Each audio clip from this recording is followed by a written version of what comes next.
Good morning, good day, everybody. And today I'm trying something new. I'm actually specifically making this video for the YouTube channel.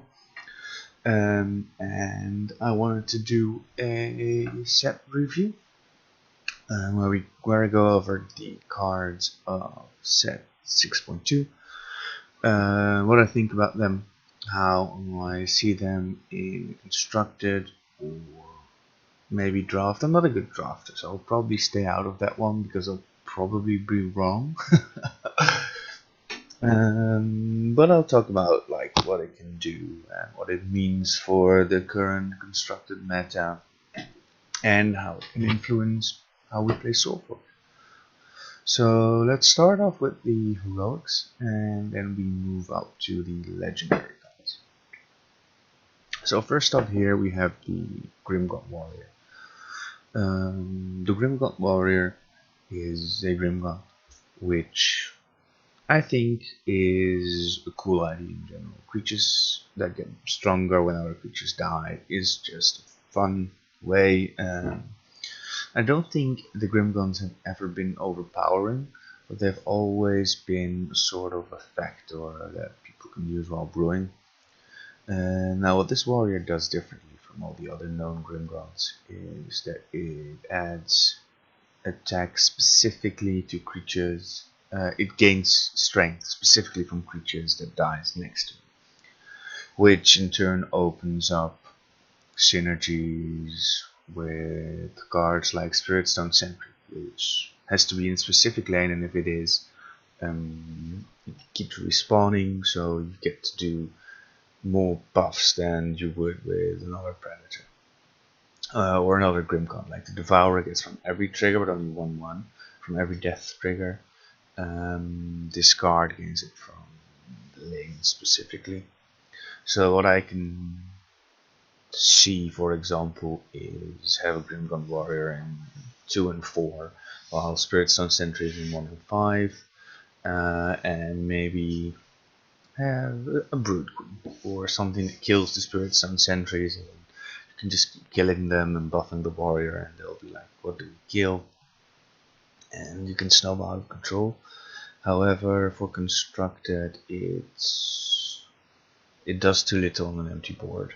A lot of constructed meta now is about you'll be playing cards on an empty board because there's lots of AoE removal, lots of big dudes. So you want, if you play a card in constructed, you want it to have an immediate effect, and this card is probably too slow.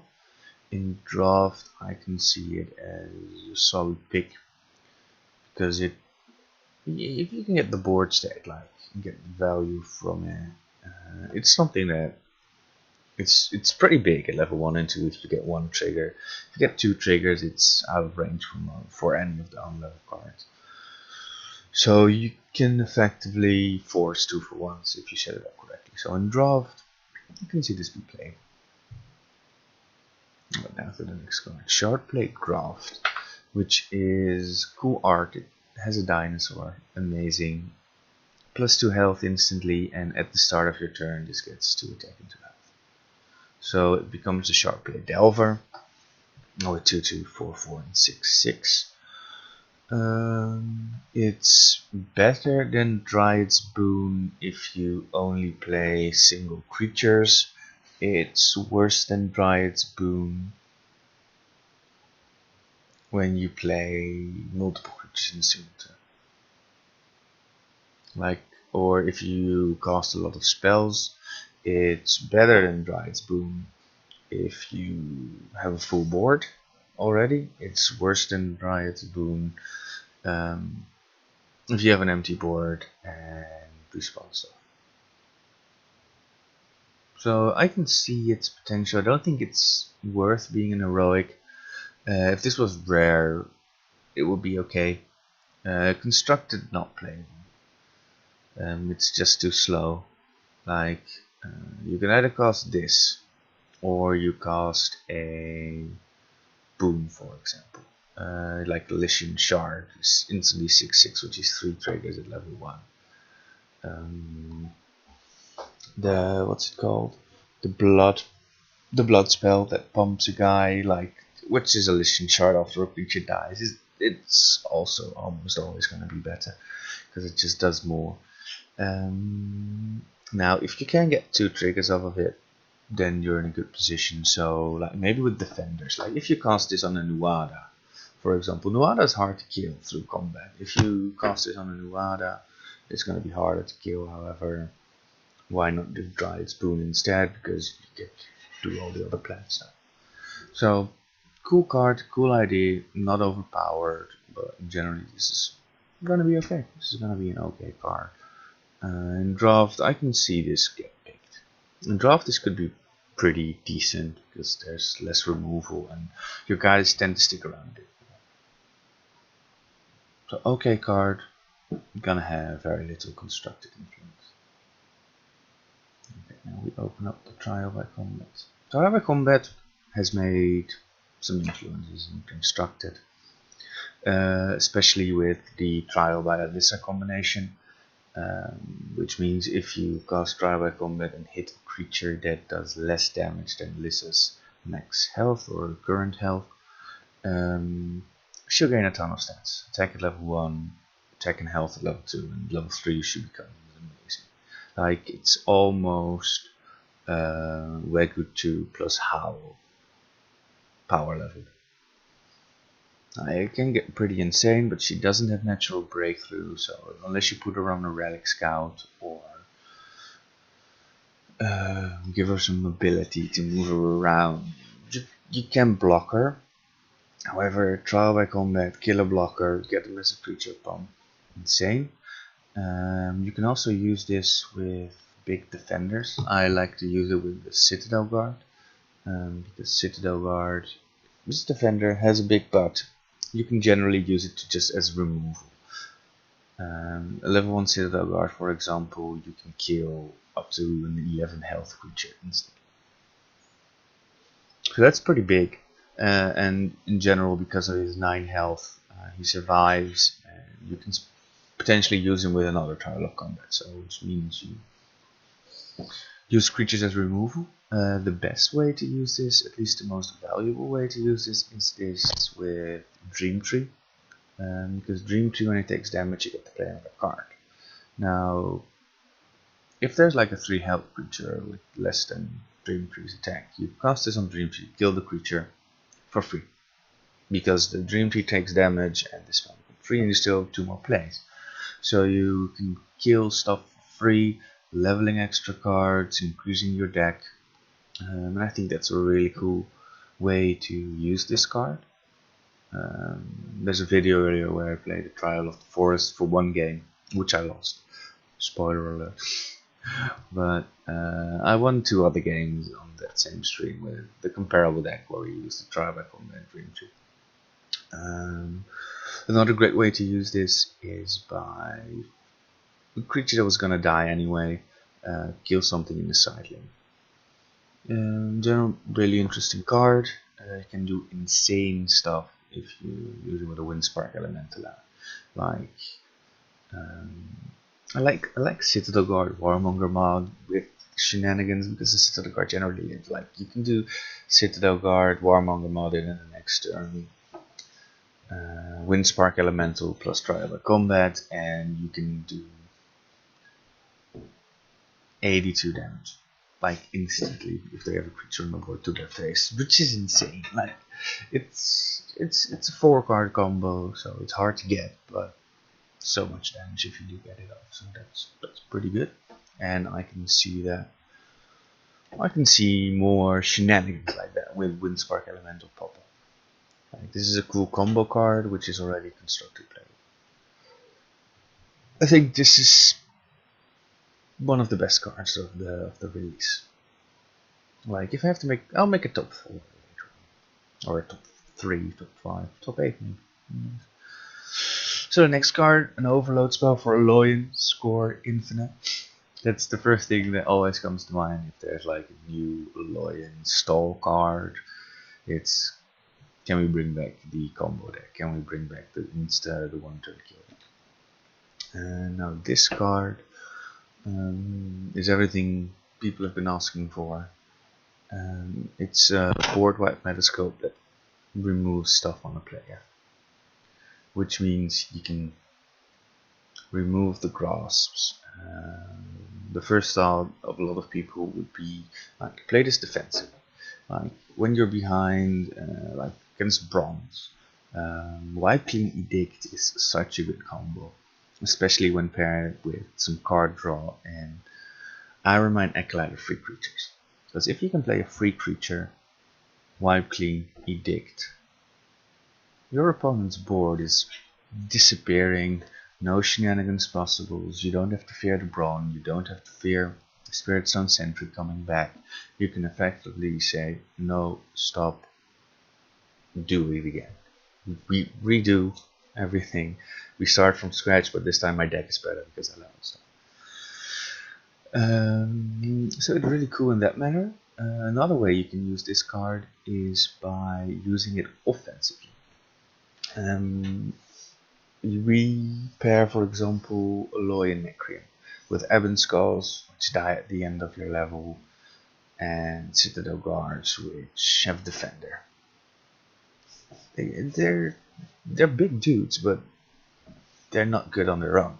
However, if you can drop them, like people tend to ignore a 1.3 Ebon Skull knife, so you do 8. And then that's okay, you say. I'm going to take the 8, it's going to kill. But then, if you do a 1.4 Wipe Clean, you keep all your Ebon Skull Knights. You can activate your Citadel Guards. You can remove any special powers from that they currently have active. And it's like, okay, so all these defensive creatures and these creatures that are strong, good at blocking, suddenly become major threats. And it's like, you could potentially have a board filled with 8, 9s and whatnot. Like, I enjoy this with Marty because people tend to go for the Marty. However, if you play Marty Citadel Guard, and you get to drop some free Citadel Guards out, like you play the extra guards, you level the guards, and then you Wipe Clean, you can have 3 or 4 Citadel Guards out that you can instantly activate and play level 1. And so that way there's some interesting stuff going on where you can for example, if you play Aloy and Utera, you play your Sharp-Blade Mutant at 9/9. If you have some guards on the field, you could Wipe Clean, and now your opponent has to face down a vanilla 9/9. That's kind of the other side. Like cards you would metasculpt by itself, you can now Wipe Clean your entire board.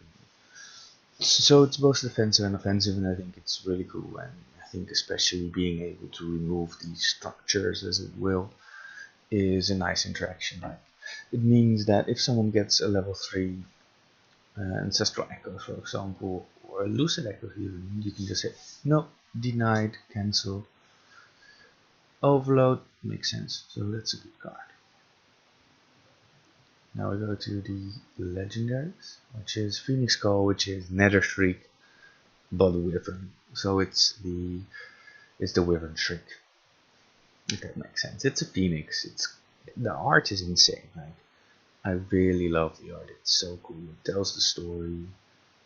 This pose is such an impressive pose. Now, what it does is when it enters a lane, it deals damage equal to its attack to another creature or player.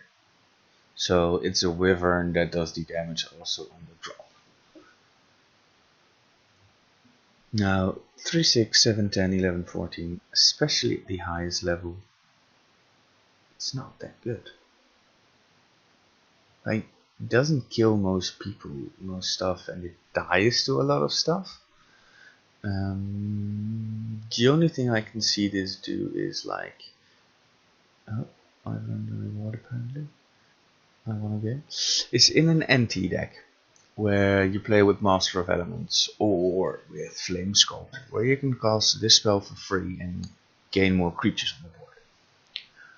This is where it becomes good, because if you can get creatures for free, like Bramblewood Tracker, free creatures have been insane.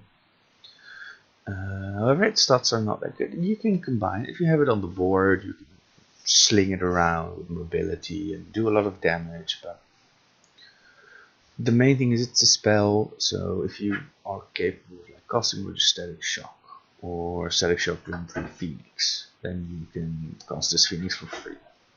And I think that's the only place that you really want to be at, is cast this Phoenix for free, or maybe with Wind Spark Elemental, but it's then you just play weaker cards. It's the randomness. If this was like you can pling it down, like cast a spell on a certain spot, then it would be good. Because then you could say, I can kill this guy, and after I can do it. That would make it a lot of high value. And I understand Nether Shriek being random, because it instantly kills a dude. This is a small burn spell. Either to the face, and I think it's really interesting. But it needs to be specific. If it was specific, you could say 3 damage to that creature, and I pop a block. That would make it playable. But as it is now, I can't see it being played. At least not in one of the tier 1 decks, maybe in Burn. But in Burn you want to play the Steel Skill Dragons anyway, and this messes with the Steel Skill. Especially because it doesn't have, if it had mobility on its own, it would even be better. It's the random spaces, it's the randomness that does this. Okay, Remembrance, awesome card. Coolest thing you can do with Remembrance is bring back level 4 Forgeborn with the level 3 version, which is another video that I did, which effectively means you can Remembrance back a Killian 4, which you don't mind remembrancing, but the entire fact of Killian 4 is that you level your entire deck. So it's not even a big deal.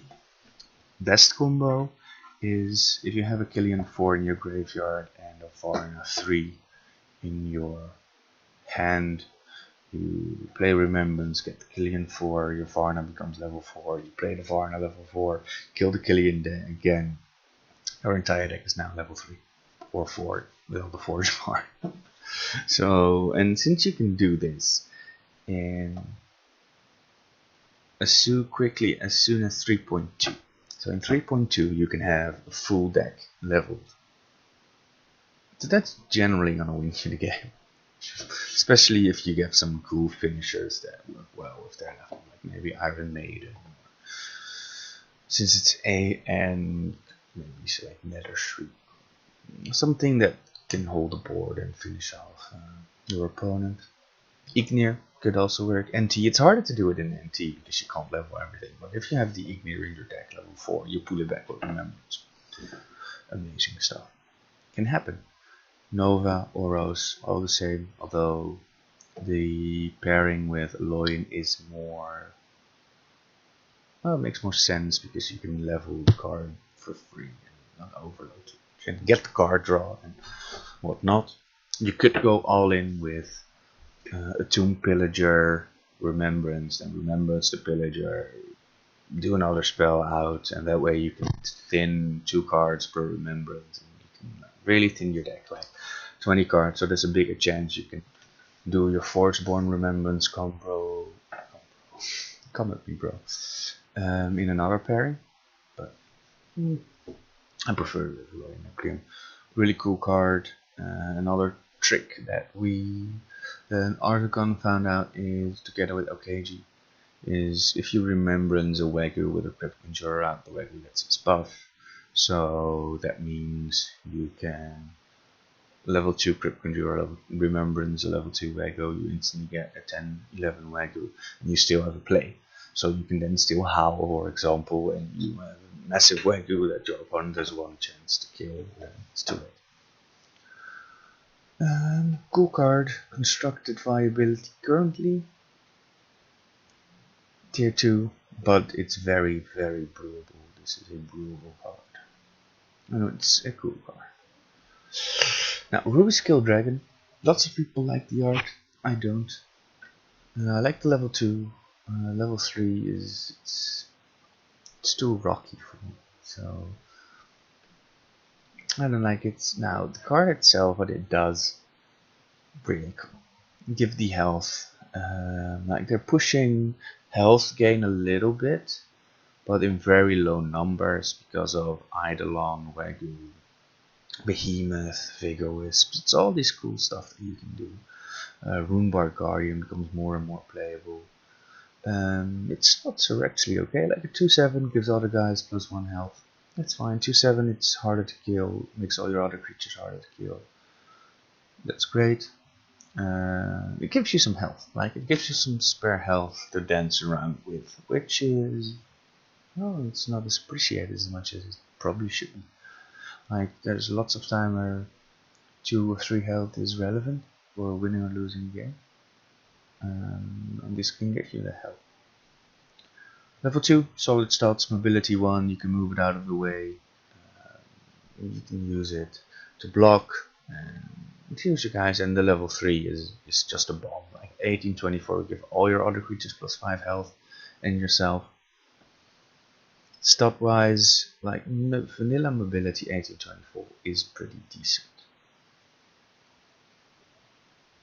The fact that it gives all you guys and yourself 5 health sets up amazing combos. You can use it as a finisher. It's a great stall tool, like with Oros or even Behemoths. It gives Behemoths +5 health, which means a level 3 Behemoth becomes a 30/30 after 1 pro.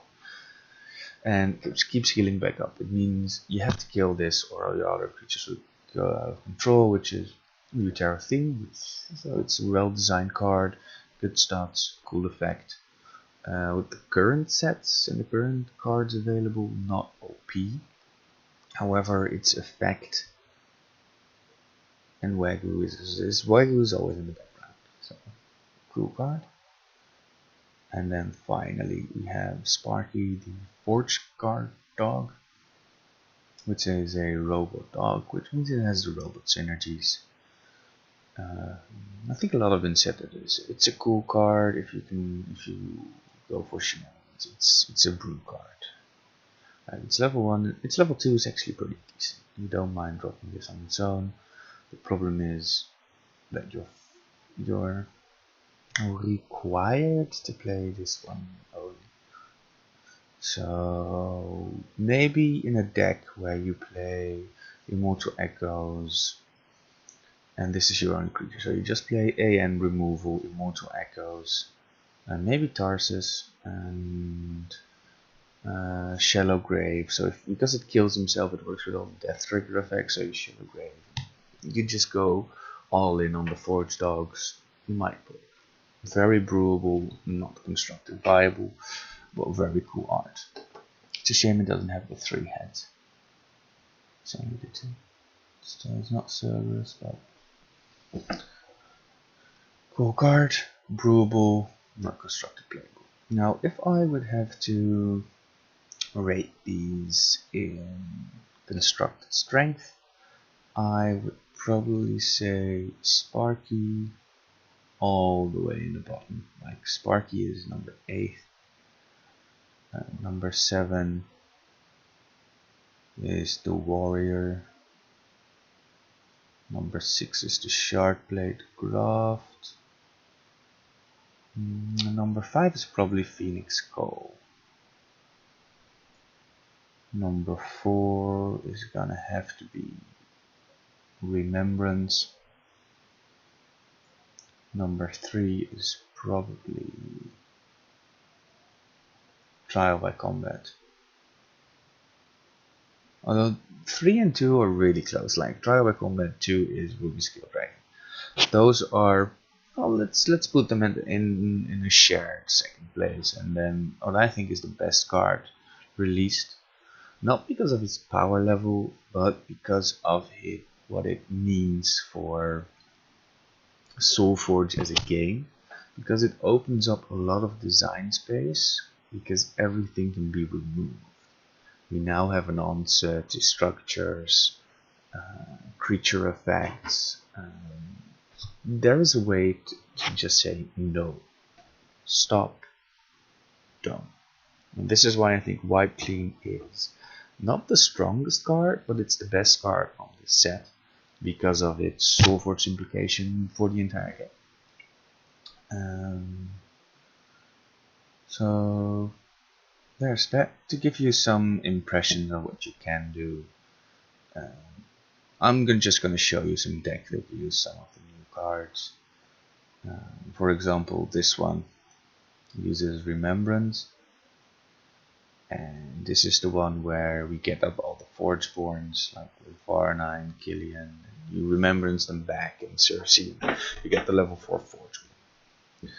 Citadel Guards to stall, Neradicate and deal with big threats. Energy Surge to draw cards, Urban Skull Knights to just stall. Warmonger mode, Explosive Demise, because you're gonna level your entire deck with this one. Acolytes to draw, 2 Lucid Echoes to draw cards, and Cersei to as removal, because we don't have that much single target removal. Remembrance because you want to get them back, and Varna to get more Killian procs early so we can level more cards and get to level 3. And Remembrance, a level 4 Killian, solid, really good. Then there is Trials of the Forest, which is also one I mentioned. Here I want one Sharp Blade Graft, because if you put it on a Dream Tree, it could work. I had the what's it called? Dried Spoon in here first, but I thought for the new cards. Here's where the Dream Tree with Try by Combat, you get 3 plays, which means you get to pump up more creatures like the dragons, the thundersaurs. Everything has a big butt, and you just want to play Trial by Combat for free, and buffing thundersaurs. This is just a draft. This is just a mock draft. This is probably not the best version of it. Go ahead through with it. The final one that's been coming up at this set is Lissa plus Trial by Combat. There are many variations of it. I prefer this one, which has it doesn't have that. It has 5 legendaries, but they aren't really like Windspark Elemental is needed. Tyrant is not really needed, and Alyssa Strifeborn is the only thing that really runs her. And you use Trial by Combat with Alyssa. You can burn out Alyssa, Battlebrand Alyssa level card, move Alyssa out of the way, and the Sentry is there to get some free cards out, because you're probably going to play a lot of spells, and lots of people are playing death guys, like even Burn plays and some Sentry. So then there's this deck. So I hope you enjoyed the video. As I said, this is the first time. I'll probably try and produce more content if I get this to upload correctly. For now, I'll be streaming again every Monday night around 8ish GMT plus 2, which is probably going to be 8ish GMT plus 1 after we go to winter time, but just go to twitch.tv/stoutmeister1, follow the channel and you don't want to go live. Thanks for watching, and have a nice day. Bye everyone.